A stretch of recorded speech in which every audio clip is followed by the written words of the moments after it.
For some reason, subsidizing members of our community, the working class and laborers, is frowned upon. We're supposed to pull ourselves up by our bootstraps, but subsidizing corporations, totally acceptable.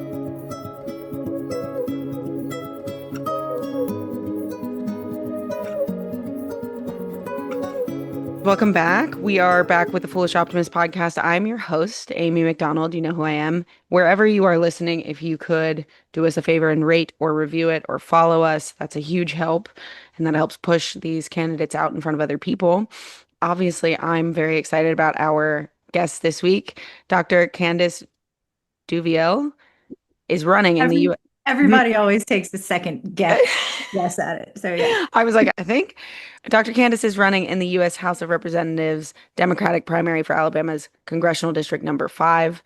She is a relentless champion for working families, public education, and true community safety.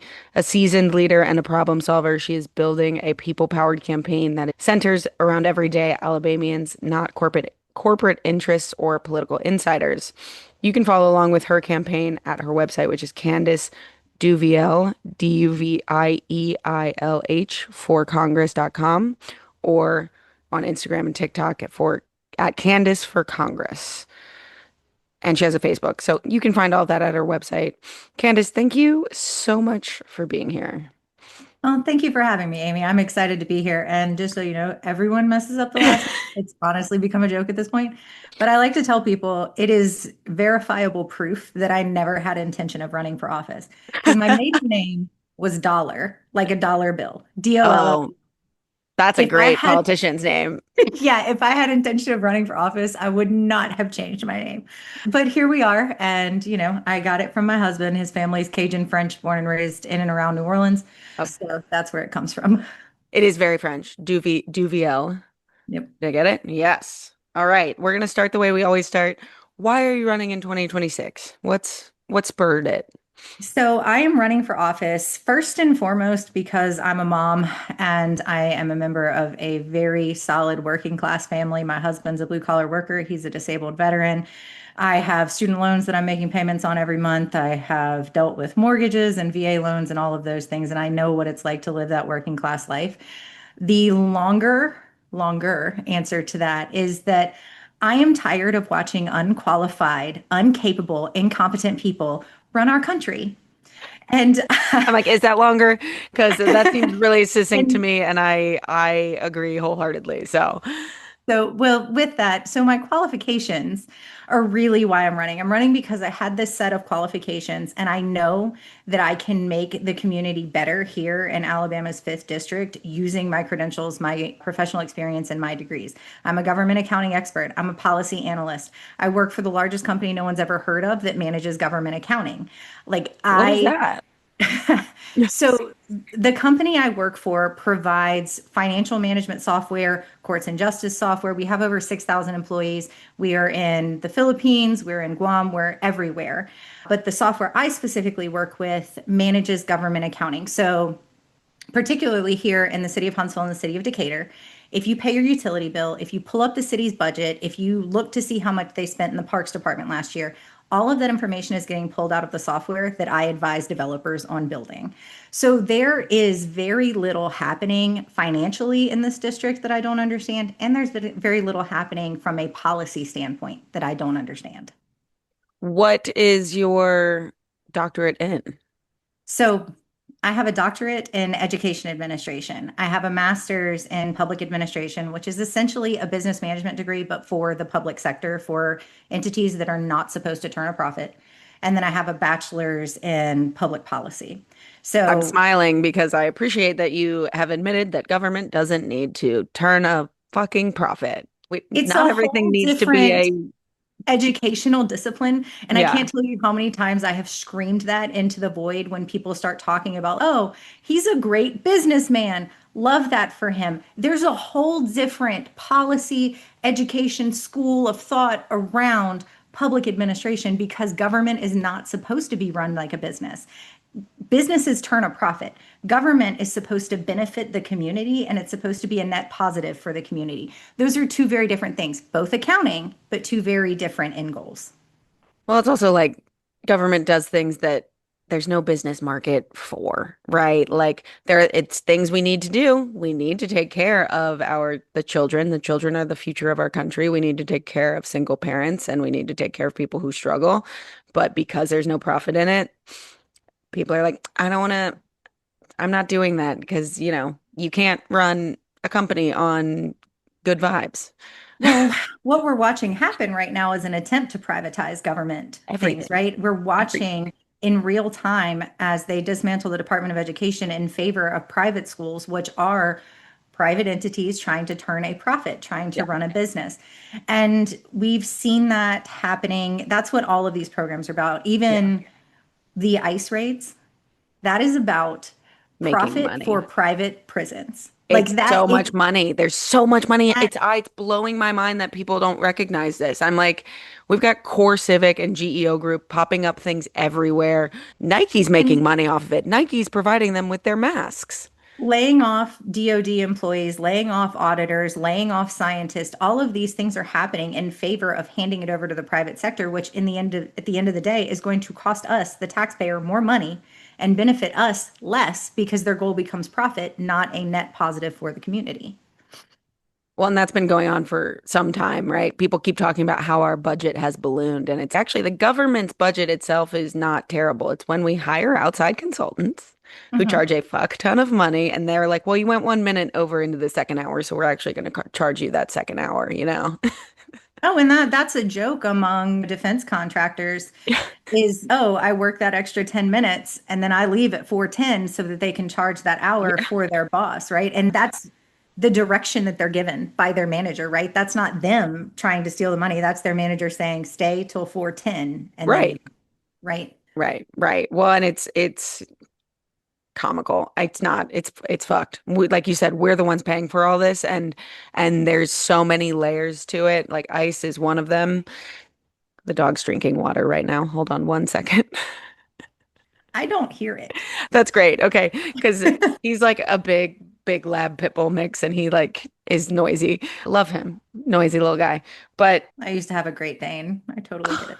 mm, I'm like in transit, so I'm on a friend's couch recording this. But that has been the trend, and I've been looking in more and more into the Heritage Foundation, which is Mhm. like part of why this all starts. And they early days wanted to privatize the U.S. Postal Service, and they're still pushing for it Mhm. today. And it's just so dumb. It doesn't need to be a money-making venture. Where does It the money, doesn't. where would the money go, by the way? Who does the money go to? It doesn't come back to us. Right. But that's how any of those things work, right? Social Security was a promise to take care of people in their old age, and they essentially stole money from us. They didn't run it by us. They didn't ask us. They started using Social Security money for other purposes. And they're doing the same thing with everything else. The US Postal Service does make money. We pay for mail. And frankly, anyone who thinks that we should privatize the US Postal Service, come on, tell me one other place where you can drop off a piece of paper and be like, here, could you bring this to California for me? Here's 35 cents. That's not a Literally. thing. Like, Literally. I the Postal know. Service exists as it is infrastructure. And in a on-demand society, in a society where your can opener breaks, you pull out your phone, order a new can opener, and then go on about cooking dinner, the Postal Service is an integral part of our infrastructure, and to pretend like it's not is just fooling everybody. It's the same as people who say that a cell phone is a luxury. Not anymore. A cell phone was a luxury in 2005. Now Yeah. it is a necessity for life. Yeah, I know. That's something that really irks me. I work a lot with homeless and unhoused people, and people are like, well, they have a phone. And I'm like, you want them to get a job? Someone's got to call them. Do you not under what do you mean? You What do use your you brain. mean? Use your Like, brain. Literally, I'm like Jennifer Lawrence. What do you mean? What do you mean? what do you mean? Yeah, no, I completely get it. It's yeah, they also have shoes. Like Yeah. they need these Yeah. things for survival. And that's one thing that I've started using a lot, the terminology survival necessities, Mhm. because it is not just about food and shelter now, right? There's so many more things that are essential to survival, and it's just sticking your head in the sand to pretend like it's not. Wi-Fi, we need Wi-Fi in today's day and age. Like the fact that there are still dead Wi-Fi zones in our country is a failing on the part of our government because it is an integral part of infrastructure now and it should exist for everybody. We have farmers in Alabama, a lot of them, like Yeah. 1/5 of a lot of the counties in my district, don't have access to Wi-Fi. How are you supposed to run an agricultural business in today's day and age without access to Wi-Fi? How are you supposed to pay the people that work for you? But like that, it's QuickBooks.com, whatever you're using is a .com. And it's so frustrating to me because I don't know if you remember this during COVID, you're an education person, you probably do. The kids sitting in like the McDonald's parking lot to do their homework because there was Wi-Fi there. And people were like, oh, that's so inspiring. And I was like, it is infuriating. It is Yeah, that should insane. make you mad. Yeah, I was like, I'm literally like, I was like, I have smoke coming out of my ears, and you guys are like, what a hard worker. There's like the propaganda side of all of this that's like trying to convince us otherwise. It's driving me a little batty. Mhm. So you guys have farmers in District 5, but you also have major cities. So District 5 has on it, so it basically Huntsville is kind of dead center, and then everything grows out from Huntsville. So we actually, interestingly enough, if you look up the census data, in the furthest parts of our district, their commuting time is longer than in Huntsville. So most of the people in our district are commuting to Huntsville for work, Right. which is why the infrastructure, the roads, how everything is interconnected, the hospitals, all of it is extremely important to people being able to just survive life here. So we do have farmers largely funded, USDA grants, things like that. Mhm. We also, I went and visited a farm last week that is working closely with the HBCU here in Huntsville and letting their students come and volunteer and get time with veterinary, biology, that kind of stuff with the Cool. animals. And that farm actually goes so far as the graduate students will come and be like, "Hey, I want to do a project on turkeys this year." And the farmer will go and get turkeys for them to do their project. Like it's really Awesome. cool how those pieces integrate in our district. That's that's like how the world's supposed to work, right? Especially like Yeah. when someone wants to learn something new and there is a business nearby that they can use to learn something new. And again, this is investing into the future of the United States, right? When we're talking about this kind of stuff. And you call it survival necessities. I call them all investments because people are like, oh, it's a handout. I'm like, it's an investment. You, No, and that's an investment in the future. yeah, What you're talking about there, that is 100% an investment in the future. And one of my platform points is actually expanding that model to include high school. So yeah, we can have students in high schools here going to work for it because, okay, we have so many industries here, and the agricultural industry is one piece of a huge puzzle here. We have defense contractors, we have aerospace contractors, we have robotics startups, we have assembly lines, we have auto assembly lines, we have factories, we have Amazon facilities. Like we have so many things in this district. And our public schools could create partnerships with those corporations because the corporations are bringing the people here. They're putting the pressure on our infrastructure. We need them to work with the right. community as best we can. And I think there's an incentive there to do that. But to give high school students an opportunity to say, I think I want to work at the Toyota plant when I get older. Okay, go spend a semester working an hour a day at the Toyota plant Right. and tell me, and then decide what you want to do from there. Twofold, you can have students graduate with certifications and these things ready to go to work. They're not graduating from high school, jumping in the workforce, and then dealing with a learning curve and maybe deciding that it's not what they want to do. The same as we allow students to go and take classes at community colleges, we should be allowing students to work in the trades. Yeah. We need tradesmen and women so badly. And like, I went to a high school in a massive district in North Carolina. We had 16 high schools. You could get you could get your auto mechanics like certificate, and it was the wealthiest high school that existed. And I was like, well, these kids aren't. It was frustrating to me at 16, and now I'm like 35, and I'm like, oh, and we haven't changed anything. We're not again. No, and it's not growing towards that. And we're saying that we need people in the trades. But one of the biggest things that's happening right now is that there is such an experience gap with trades people, with people working in these industries, that we have to find a way to close that gap. So my husband specifically is a custom machinist, which means that the company he works for, someone at any of the sites for this company across the country will call him and say, I need a bracket that is within this many thousandths of an inch this way and this Yeah. angle and all of that. And he manually creates that out of whatever metal they need that's heat resistant to go on a rocket. Okay. That is, I am finding a lost skill that not Right. many people have. You have people that are machinists that know how to program a CNC machine, which is a very great skill. But that manual piece using these old manual tools still very valuable in these industries, but it's not something that we're putting effort into teaching people how to do. And I would like to see more of that, like I said, all the way down to the high school level. It's you work in education. My mom has her PhD in education as well, and like there there are so many things that are just so logical that A, wouldn't cost us much money, but B, would do exactly what you're talking about, set kids up for economic success. Not every kid needs to go to a four-year college. Like it's not perfect for everybody. We try to do this thing in the United States where we just shove everybody in one direction and they're like, you have to do this or you will fail. And that's not how anything works. I always tell people, like, I have a doctorate degree. My husband did half a semester at a community college and was like, nope, not for me, and joined the US Army and did Yeah. that for 6 years and got, learned aircraft engine mechanics in the military and things like that. And then took that skill and segued it into what he's doing now. I have a doctorate degree. He makes twice as much money as me. Like, degrees do not correlate to income. And I Yeah. think that's something that I personally feel was sold to our generation, that that Yeah. was the only path to success, was to get a degree. I mean, the whole reason, my husband will tell you, the whole reason he enrolled in college after high school was because his dad basically told him that there was no other way, right? Right. And when he did finally, by the way, get his big boy job about 6 years ago, he called his dad and said, told you so. Which, don't we all want to be able to do that? The dream. Gosh, the dream, of course. So, but yeah, we were sold that a degree was the only way to do it. And now we're learning, right? As we're getting older, we're understanding finances, we're seeing how all this played out. We're like, oh, you played me for profit. That's what Yeah. you did. And now, sorry, this conversation is just, we're just chasing rabbits at this It's point. totally fine. We'll be right back after a word from our sponsors. Government information shouldn't require a scavenger hunt. Luckily for us, Civic Politics is a free app that shows you all of your elected officials, city, state, federal, all in one place.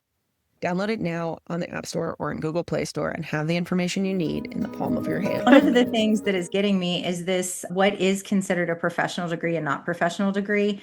I had someone Yes. show up in my comment section the other day to tell me that I was spreading misinformation because that list was created back in the 60s. And yes, it was 100%. But there was a bill passed in the year of our Lord 2025, that is based on that list, and our From the legislators 60s. review the list before passing the legislation, and we Yeah. get to be mad about that. But Yeah. what we're doing essentially by capping these loans is we are capping accessibility for Yeah. those degrees, for those programs. We're making it more difficult for people to get trained in nursing, in social work, in getting their physician assistant certification. All of these things, right?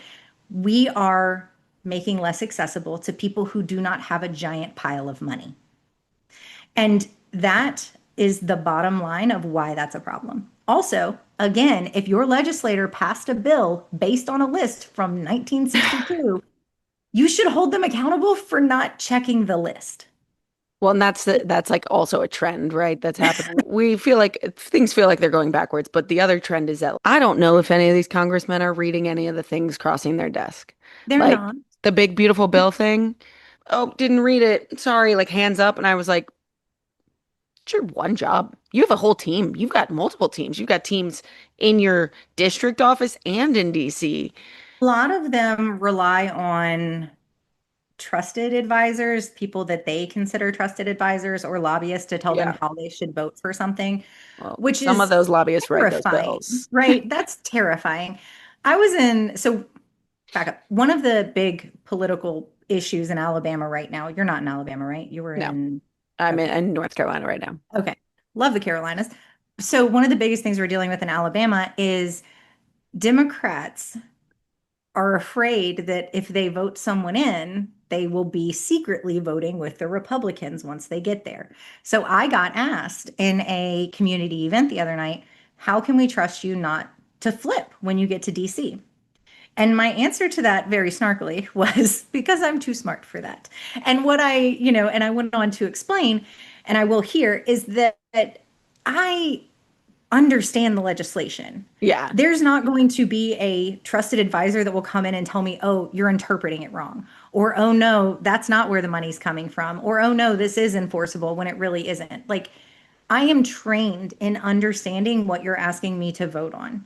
Yeah. And that's one of the biggest things about this specific district in the United States. I say all the time, I do not believe that every district across the US needs a policy and government accounting expert at the Of course federal not. level. I firmly believe that this one does because of the amount of defense contracts, aerospace Yeah. contracts, defense spending, arsenal spending. We have a Smithsonian installation here. We have the USDA here. Yes, we are one of the fastest growing cities in the US, but it is largely funded by government dollars. So we need someone who has a deep understanding of that. And I firmly believe that with my whole soul. Yeah. It's Yeah, you do. Huntsville definitely like just you have to. I'm like, yes, you do. My other thought is that don't worry, North Carolina, we know the flip and switch really well because a Democrat from my hometown went to Raleigh and openly switched to being a Republican and gave them a supermajority in the state house. And I think, That's what people in the South are scared of. well, And like because other states don't get it, but it you're happens all the time. they're playing people in their face, and I'm like, I I I don't think a lot of these elected officials understand like how frustrated a lot of Americans are right now and like how I'm like they should feel a little bit more afraid for themselves, frankly, for doing shit like that because that's a massive slap in the face to I don't know, whatever, 90,000 people at the state level or if you do it at the congressional level it's like 600 to 700,000 people. It's it You is it don't is a know. huge slap Yeah. in the face to your electorate, but it also Yeah. completely disengages voters. Oh And yeah. I actually submitted an op-ed, and I will post it to Substack at some point in the next few days recently about this because we know statistically millennials and Gen Z lean left and boomers and Gen X lean right. Hmm. We know that. But we also know that the lowest voter registration numbers are among millennials and Gen Z. And it's because of things like that. It's Yeah. because we see through it and we want real authenticity. We live in a world where people are posting pictures of their before and after pictures of their body. They're showing try on hauls where they're basically standing there in their underwear with no shame.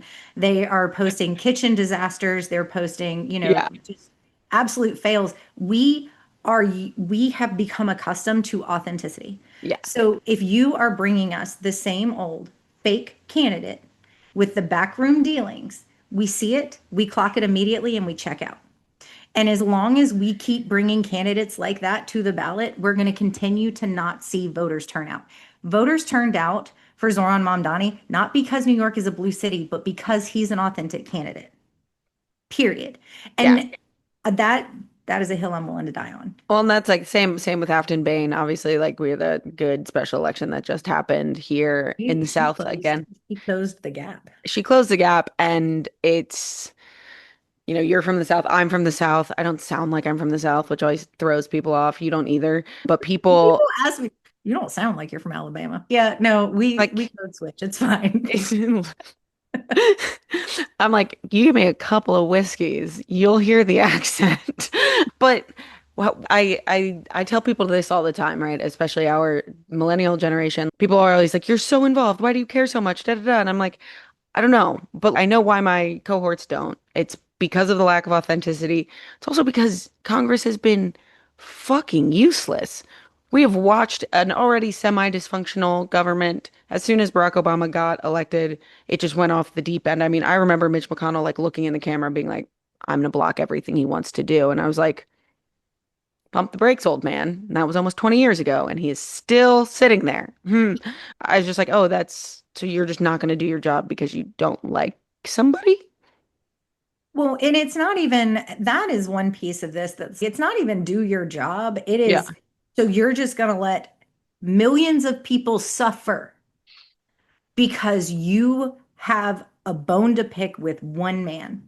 You can't lay your problems down and negotiate to make the world better for millions of people Yeah. because one election didn't turn out the way you wanted it to. That's petty. And you know what? I just wish men wouldn't be so emotional all the time. The men are too emotional. They literally shouldn't be leaders. No, seriously, I'm quite over it. There's a lot of men that I love. Don't hashtag not all men, but the men specifically in our Congress right now, most of them don't have backbones. Most of them get way too emotional and not in a useful emotional way. They're not like battling it out on the steps like Charles Sumner was when he was in Congress to, defend abolition and end slavery. No, not like that. Just little bitch fits constantly about that's like the only word I'm like, sorry. Yeah. I, hmm you, you know, It's it's very much entitlement. Like that's all it is. okay. I can't tell you I am so I'm so fed up with the entitlement that comes like I'm currently in a primary. Yes. I am a government accounting expert. I'm a policy analyst. Why am I in a primary? And I genuinely mean that because I know that I'm qualified to do the job. I know that I have the empathy. I know that I have the passion. And I don't understand it. But then again, Hey, you got to they give the have a people the reality star. They opportunity. had a qualified, attorney with legislative experience. So what do I know? But the audacity it's palpable. Well, and of course, like generational audacity. My parents are boomers, love them to bits, and they get it, right? They really understand. They've done the math. They've looked at the numbers. They're like of the Scott Galloway-ish group, But so many of these is older people in Congress, men and women alike, have no idea what younger generations are going through, and they don't care to know. I don't know if you remember this, but Dianne Feinstein, before she passed away, laughed at middle schoolers who were protesting climate change outside of her Senate door. And I was just like, oh, you don't give a shit. Because Gross. first, you're a dinosaur. Second of all, you, you're never going to open the door for anybody. Like, So I don't know if you saw during the shutdown, I posted a TikTok where I basically said cutting Congress's salary is not going to do anything to them. And this is something that a lot of people kind of jumped on the train of, well, if the government's going to be shut down, right. Congress doesn't need to be paid. The representatives from my state did a big letter to the payroll that they want their checks withheld if no one else in the government is getting paid. Yeah, one of them is worth almost $30 million and the other one's worth $12 million.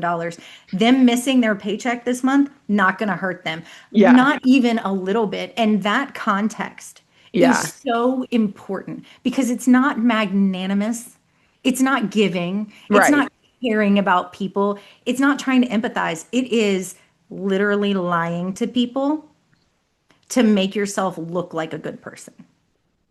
You know what none of those people did? I didn't see them at any food banks.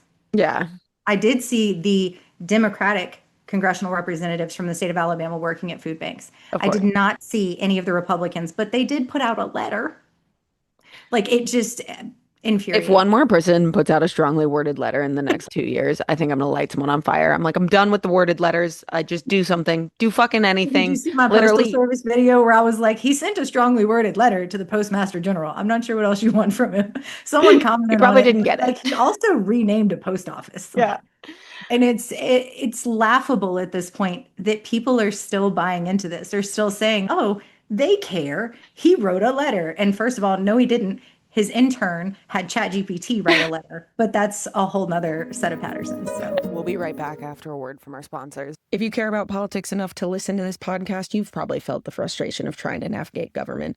Who's your city council member? State, what district are you even in? It shouldn't be this hard. Luckily for us, there's Civic Politics, a free app that brings all your elected officials together in one place from City Hall to Congress. No more hunting across dozens of outdated government websites. Just download Civic Politics on the App Store or Google Play Store and finally have your representatives in the palm of your hand. Follow at civic.app on TikTok or civic.politics on Instagram to be the first to know about the latest features. Oh man, actually, with you saying ChatGPT, I was thinking about all of the government contracts that Huntsville is getting and all the government contracts your district is getting.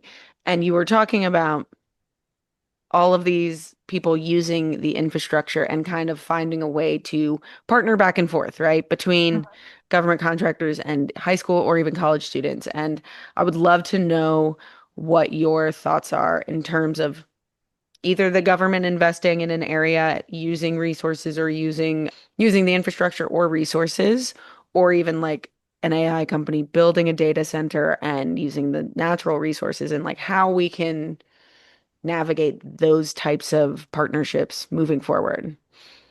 So I think, first of all, there's a content creator, and I cannot for the life of me remember who it was. So anyone who sees this, comment on the podcast and scream at me about this, please, because I cannot remember this person's name. But she said that these corporations coming into our cities and building these data centers and things like that are mining our communities Yeah, for the resources that we have. And that to me was just a magical way to word that, right? Because that's what we're seeing happen. right. And here in Alabama's 5th district, we have the Tennessee River runs straight by the arsenal, which is one of the reasons that this is such an attractive area for corporations because they can ship in and out. We Hmm. have infrastructure built. Our community is used to loud booms. We're used to industry. We're used to all of these things, Yeah, right? So we have something to offer corporations, and I think we need to start acting like it.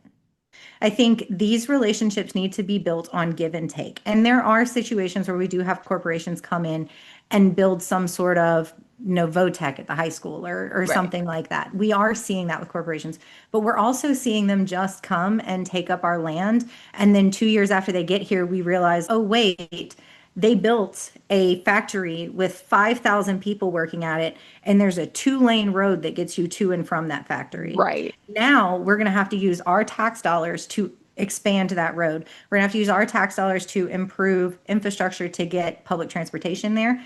The factory is going to use a lot of water Yep, of course. because we have to deal with cooling systems, but we also have to deal with just humans doing human things. And all of these things then fall back on the city to build the infrastructure for it. We also, there's so many, and this, ladies and gentlemen, is why a public administration degree is different from a business administration degree, because you have to think about these things.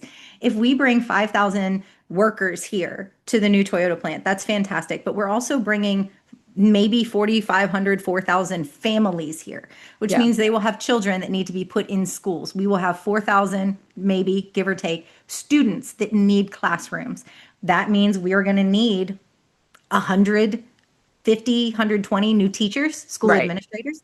All of these things have to be planned for, and we have to determine what that's going to look like. We have dealt with situations, I could rant about this all day. We've dealt with situations where corporations come in and build housing developments that they didn't, no one planned to build the sewage infrastructure to get the pipes from the city sewage treatment facility to these houses. So now they're just sitting vacant. Right. We Right. have perfectly fine houses, but because no one can decide who's responsible for paying for the plumbing, we should have talked about this before we broke ground. Like, these are the Yeah. conversations that it really annoys me that we're not having because they're too easy to have. So the thing that really excites me about younger leaders like yourself, among others, is breaking free of this short-sighted bullshit cycle we've been in a loop of, right? Like it's always conversations like this, right? We're gonna bring this warehouse and we're gonna bring this factory and then that's it, right? Yay, 2,000 new jobs. But I think younger leaders are like, who's getting the 2,000 jobs? Is it our community? You're bringing in 2,000 jobs. The housing thing, are you pumping the suit? Do you have a way to figure this out? And I feel like, for a long time, the American public was comfortable with just hearing the 2,000 jobs. They're like, yay. And then they didn't ask any follow-up questions, and neither did the leaders. And I'm so excited to see people like you asking the questions and like going to Congress and being like, hey, it's more complicated than that. You can't just, sounds cool. But You can't just bring 5,000 people here. And yeah, that's another thing. Like, we need stipulations on, okay, if you're going to build a facility here and create 5,000 new jobs, what percentage of that is going to be people here? Because yeah, I'll give it to you. If a company like Hyundai comes here, right. they have people that they're going to send here to set up shop because those Of people course. know Hyundai's Yeah. setup. Fine. What percentage of those people are going to be employing people in the community? Yeah. But then you open yourself up to a whole nother set of problems because now we're building these facilities in Huntsville, but the only actual affordable housing is 30, 45 minutes outside of Huntsville, right? Right. So people are now outside of a decent commuting distance of the well-paying jobs, right? And getting left in their areas, and they are one flat tire away from not being able to get to work because we have no infrastructure for that. And we are priced out of housing in the main Huntsville area. Yeah. The Arsenal, again, I posted earlier today, I could hear the bombs going off on the Arsenal. I live right around the corner from the Arsenal. For me to get 10 miles at 5 o'clock in the afternoon takes almost an hour. And that's the reality. Like Yeah. I work from home, so thankfully not something I have to deal with, but I have friends that we will not make plans. Right. We won't make plans between 4 and 6. You can't. No, I know. I've lived in New York the majority of my adult life, and now I've been in North Carolina for like literally less than a week, and I'm losing my mind over the traffic. We went somewhere around like 1 p.m. and it took an hour to go 8 miles. Oh, you must be near Charlotte. I am in Charlotte. How did you know? I So I lived yeah. in Concord for a year when I was Okay. younger. My dad was a commercial concrete and steel contractor, and he built hotels all over the Southeast. Cool. And there was one particular contract that he got where all of the hotels by the Charlotte airport were being built at one time. So he had to go do all the concrete and steel for all of those at one Yeah. time. So he just moved us there for a year while he Yeah. did that. And that's why when I say my family loves the Carolinas, I got to be a Carolinian. It was a great place to grow up. It's still a great place, but I think the like Southeast is like highlighting all of our infrastructure issues. Mhm. All of the United States needs infrastructure rebuilds. Truly, it's not sexy. It doesn't raise a ton of money, but it's jobs. It's a Mhm. ton of fucking jobs, and it is necessary for us to fucking exist. It's the traffic is insane. The I don't drive. I mean I can drive, but I don't do it. I just can't. I've gotten to a point where I don't think I can live anywhere without public transit. You were talking about public transit. Do you have an idea or a plan for Alabama and for public transit, maybe across the Southeast? So we Fix have, everything right now. first of all, the state of Alabama years ago set up a fund for Right. public transportation. And I'm going to take this opportunity to let people know that when the government says they have set up a fund, it means they have created an account. It does not mean that they put any money in it.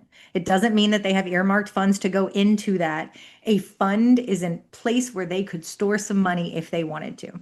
So the state of Alabama set up a fund, which is still unfunded to this day, for public transportation. One of the biggest things that we deal with here in Alabama is we are largely funded by the federal government. But Yes. people like to think that we're not, and they believe it when they're told that we're not, but we are. And when the money gets to Montgomery from the federal government, there are very few guardrails on how that money has to be spent. So Okay. my number one goal as a federal legislator will be to build accountability into how that money is spent and make it enforceable if it's not spent the right way.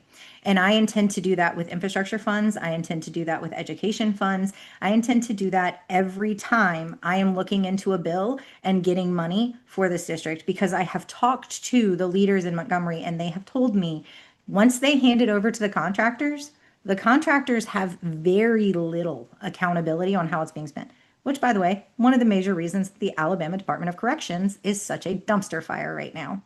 And people are literally being tortured. But that's a I whole other. saw part of that documentary and I like couldn't stop crying. I I have seen it 3 times at Okay. this point. A very good friend of mine who actually is working on my campaign with us now has a family member that was in the film or a loved one that was in the film. And that's how I got invited to the premiere of the Alabama Solution. And when I tell you, I knew that our prison system had problems. Right.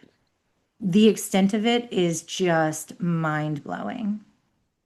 And what's kind of crazy to me is I have now that friend of mine, now every candidate forum, every meeting she goes to, she asks every candidate, have you seen the Alabama Solution? And so far, It has been me and one other person. And I am the only person in my race that has watched it. And I it think has I know the been, other person who's watched it. Yeah. that to me is a little mind blowing. Yeah, We have been given a front row seat. These men risked their lives to get quite this footage literally. out Yeah. of these prisons, and you can't be bothered to watch it. Yeah. And you want to legislate for that's bothersome for me. Well, and it's, Alabama's history plays into the prison system. Obviously, part of the reason why prisons took off so much in the South, for the people listening who forgot U.S. history, is that the 13th Amendment said that slavery was illegal, comma, unless you're convicted of a crime. And a lot of slavery is still happening in our country in prisons a lot. It's less now, but it's still Well, happening. I'm going to mention a creator, and I think you won't have a problem with me plugging her, but Bailey Sarian has a great video on the prison system. Now she focuses on Louisiana, but she covers very much the slavery to I prison was and about to say incarceration pipeline. part is that Parchman in Louisiana? Mhm. Or Angola or Angola. Angola. Well, she goes all the way back to Okay. the jail cells that were just a couple cells in downtown New Orleans and goes from there because of the way that she does her content. But she covers it very clearly and does a very good job of it. I love that. Yeah, I spent a lot of time learning about the Attica prison uprisings and a lot of these other prison uprisings that happened in the 60s and the early 70s. And the men that were they they were asking for more than one bar of soap a month. Like they got one bar of soap a month, they got one roll of toilet paper a month, they got one shower every other week. And that's literally all that they wrote a manifesto out and they're like, hey, like we just love more toilet paper. Like, You you laugh so know, you don't cry. Like that's I insane. toured in my early 20s. I got to tour Alcatraz, Oh yeah. and that was very eye-opening because I had never in my life before been inside of a prison. Yeah. And I think once you can start seeing inside of these facilities, it really helps to humanize incarcerated citizens and it helps to make it a real place, right? Because when something's just a concept in our minds, it's one thing. But once you see it in black and white, you can't unsee it. It's very true. We went to Alcatraz when I was like 11 and my parents put me on the audio tour and I just wandered off and got stuck in a like prison cell and I was like sitting there. My parents found me and I was like, 6 men were murdered here with a spoon. I don't know if you've gotten to that part of the audio tour yet. And they were like, you shouldn't have this. My God. So when I graduated from college, there was a solar eclipse happening. Oh, cool. And the closest place that you could see it was in West Texas. So a friend of mine called me and was like, "Hey, let's drive to West Texas to see the solar eclipse." And I was like, "Okay." So we packed an overnight bag and drove 20 hours to the other side of Texas, watched the solar eclipse, realized how close we were to Roswell, and then drove to Roswell. And this snowballed into what ended up being a 30-day road trip around the Western United States with nothing but an overnight bag. And so when we got to San Francisco, we were like, oh, well, we want to go see Alcatraz. So Yeah. we went there to Pier 52, is it? But whatever the pier is there Yeah. that does the boat rides out The to boat. Yeah. Alcatraz. And there was a school field trip happening. And we found out you have to buy your tickets for this in advance, right? Yes. Like you can't just walk up and buy a ticket for Alcatraz. We were 22. We didn't know any better. The teacher for the field trip overheard how disappointed we were. We told her about our trip, and she ended up giving us two tickets for kids that were absent that day How to go with nice. them to see it. Wow. So it was just a really cool experience. And then, oh my gosh, people are so good. That's one thing I learned. Like when we Yeah. got to San Francisco, we were freezing because we packed an overnight bag for West Also Texas. cold. And It's it was so cold. cold. So Yeah. literal strangers like went to her house, got a bag of clothes and shoes and jackets and brought them back to my friend and I so that we would have jackets and like shoes to wear. Like it was one of the coolest experiences I've ever had in my life. And it was all completely on a whim. Sometimes life is like that. It's so nice, right? You're like, wait a minute. This is, we're supposed to be able to do that, by the way. Everyone who's listening who's young, you're supposed to be able to take time off and go on a trip and take vacation and be able to Well, have a little flexibility. this was 2012. Yeah. And I just graduated from college and the job market was absolute Shit. garbage. So, I had a little bit of cash that I had been given in graduation money, and I was 22 and had nothing to lose. So I just was like, sure.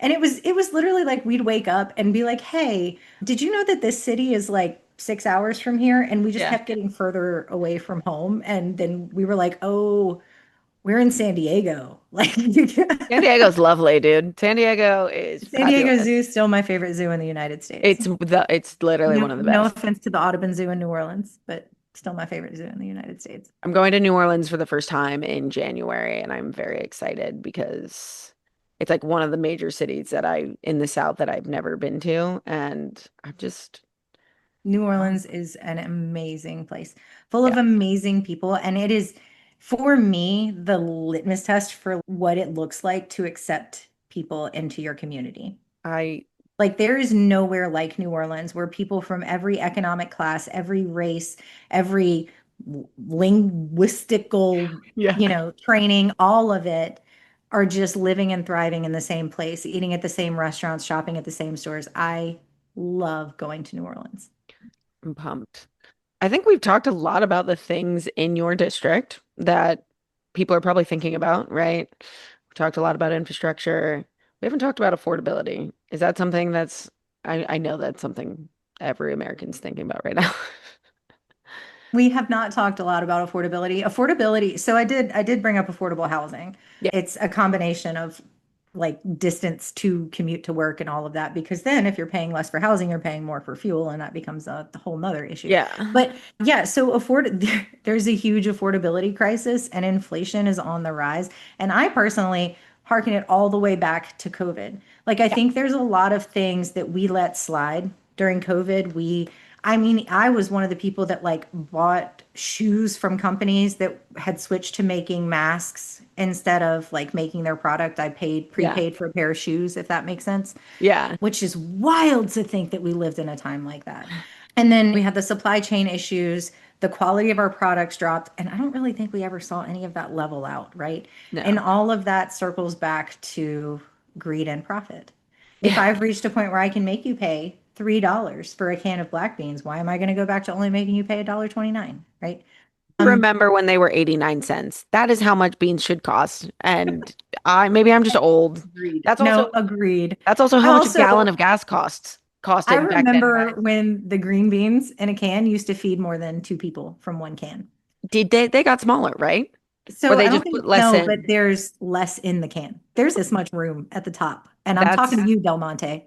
but that's what's happening. And I think a lot of them did blame it on COVID and they were like, oh no, Supply inflation. But chain issues, right? yeah, so But so the number one thing that we need to address the affordability crisis, in my opinion, is going to be consumer protections. And that is in every industry. yeah, We need to start protecting consumers. We need to protect consumers from additives. We need to protect consumers from shrinkflation, right? We need to actually enforce accountability for advertising. Your product needs to do what it says it's going to do. yes. What an idea. And that for me, I think is the biggest thing that's going to help address affordability. We also have got to address wages. Yeah. We have got to enforce.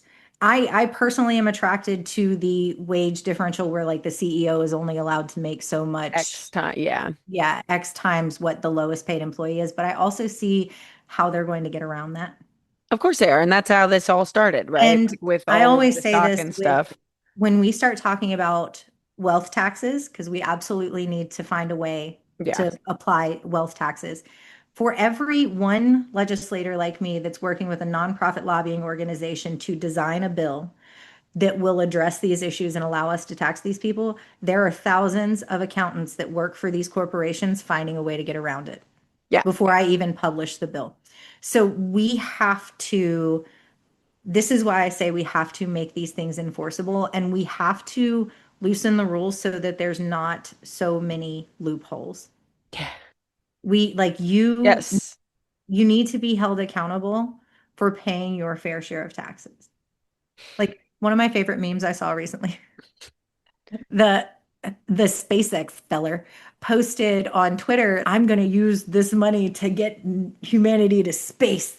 And someone retweeted and was like, could you just pay fucking taxes? Like, And just go. I literally spit my coffee out when I saw that because it was like, yeah, this is all we're asking you to do, At bro. this point, I'm like, pay your taxes or go try to explore the Mariana Trench. Get out of my face. I don't want you here.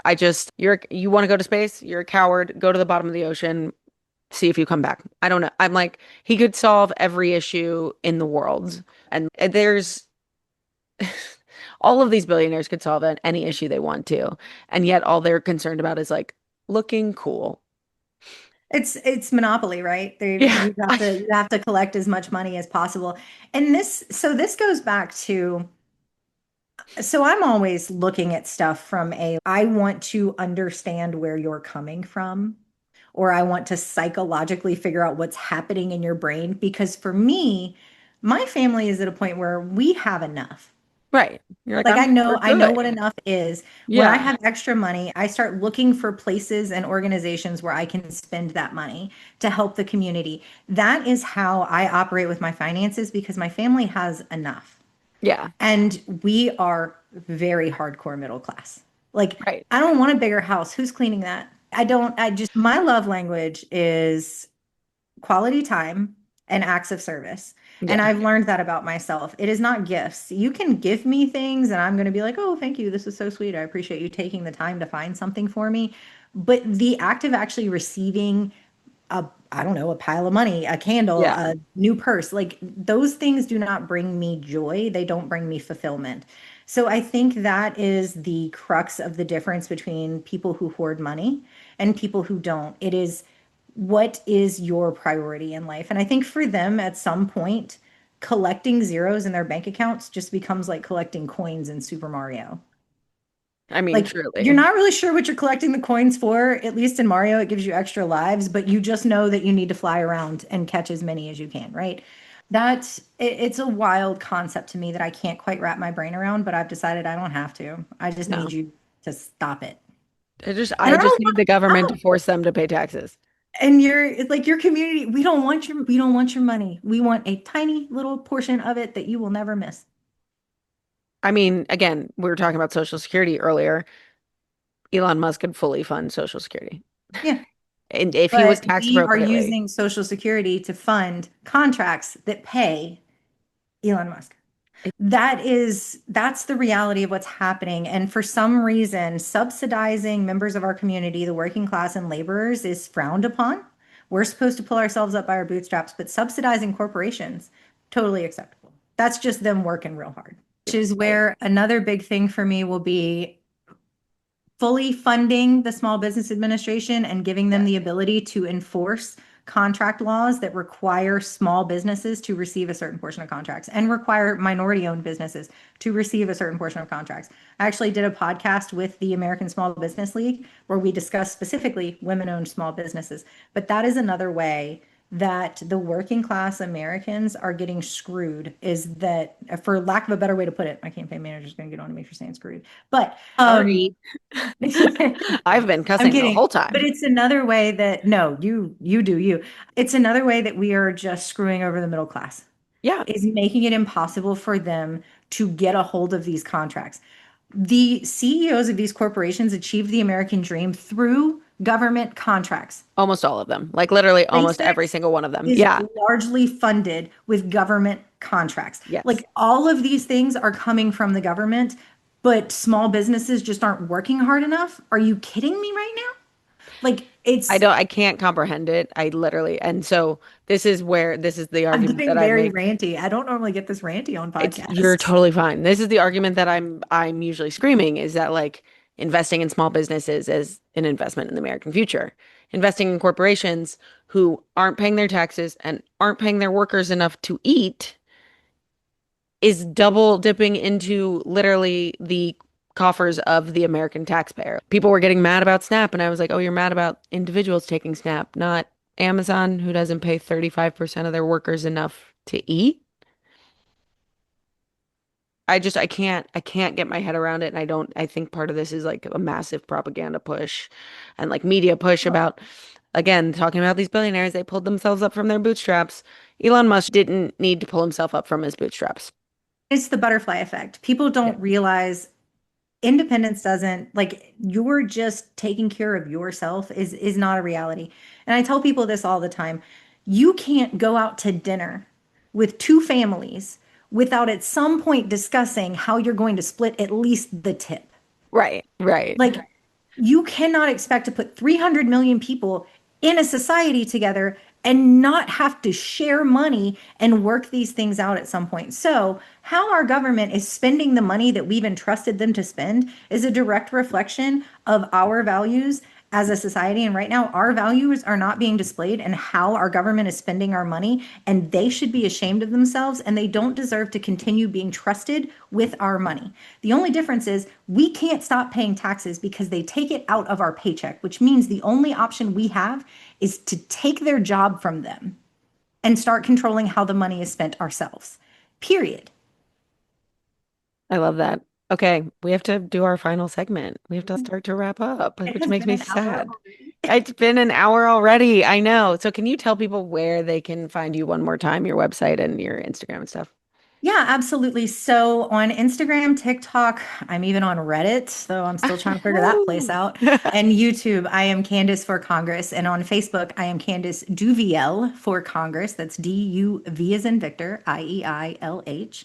And you can follow along with my campaign at CandiceDuvieihlForCongress.com. You can sign up for emails, you can sign up to volunteer, and you can invest in our campaign. You can also buy some pretty sweet merch. I've got some Christmas stuff out there right now that I'm pretty proud of. So yeah, that's all the ways to follow me. Amazing. And now we do like our rapid fire questions. Are you more of a cat or a dog person? I'm a dog person, 100%, but all of my dogs have always acted like cats. Like my dog is laying in her bed right there and hasn't moved. This dog I'm babysitting he's been snoring now. He got like I gave him a Kong beforehand. That's what he was licking. Are you more of a morning or an evening person? Evening, 100%. I used to do CrossFit and CrossFit competitions, and I never wanted to go to the gym before 5 p.m. I don't know how you guys do that. My brain doesn't do well at night. This is like one of the latest times I've recorded a podcast, by the way, at 7:15 Oh, p.m. well, thank you, because I don't, my brain, it takes me a little while to become Candace in the mornings. I'm like up and I'm like, guys, what are we doing? And everyone's like, shut up. And I'm like, no, let's talk about politics right now. Okay. If you had to pick one thing to eat, you had to eat it every day for a year, what would it be? One thing to eat every day for a year. Gosh, this is supposed to be rapid fire. I'm going to go with spaghetti. I That love spaghetti. works. That'll do. What was the last book you read? The last book I read, actually, man, why didn't you ask me this 2 weeks ago? I needed a break from all this serious content I was constantly bringing in. So I read It's Elementary, which is an up and coming novelist, and it is a fictional story about a young girl or a single mother in a neighborhood that's being gentrified and what it's like with dealing with the PTO and things like that at her elementary. So highly recommend. It sounds a It's a little good, bit like it's a great palate cleanser between serious books. I've read one of the other ones that I read recently is, well, now I can't remember the this is what name. always happens. At least you remembered with the one because everyone's always, look, I read a book recently. I just don't know the name. So I use the Livy app. Me too. I'm obsessed. It's called The Sum of Us.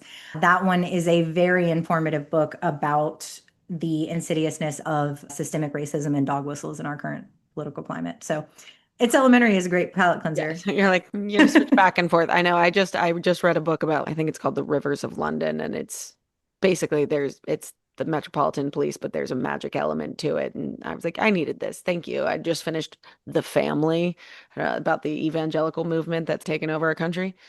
Whew. Okay. Do you have a favorite movie? My favorite movie of all time is Out Cold. I don't know what that is.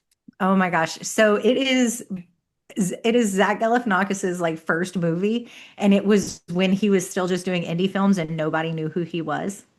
And Oh, the first time I saw this was probably 17 years ago at this point, but it is my favorite movie. And it is stupid humor. It is like just ridiculous storyline, but it is just if you want to laugh, watch Out Cold. I was about to say that time period. I was trying to explain that to somebody like 2002 to like 2007, like just like slapstick kind of funny movies that were like, I've watched a couple recently and I'm like, oh, holds up. I was like, all right, hell yeah. Okay, last question. What's your favorite thing about Alabama's 5th congressional district? My favorite thing about Alabama's 5th Congressional District 100% is the innovation in the area.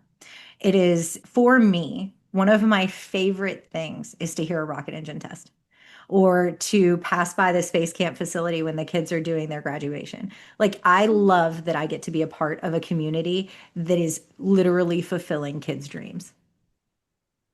That's a great place to end. Guys, this is Dr. Candice running for Congress in the 5th Congressional District in Alabama. You'll find all of the places you can follow her on in our show notes. And thanks for being here. If you've made it this far, thank you so much. Thank you for following The Foolish Optimist. You can follow us on Spotify, Apple, YouTube, wherever you get your podcasts, pretty much. We're going to be dropping new episodes every Wednesday, and you can watch the video episodes on YouTube. If you would like to, please give us a review, leave comments. You can also email us at thefoolishoptimistpodcast@gmail.com. If you see any really great candidates that I should be talking to, send them my way. Thank you.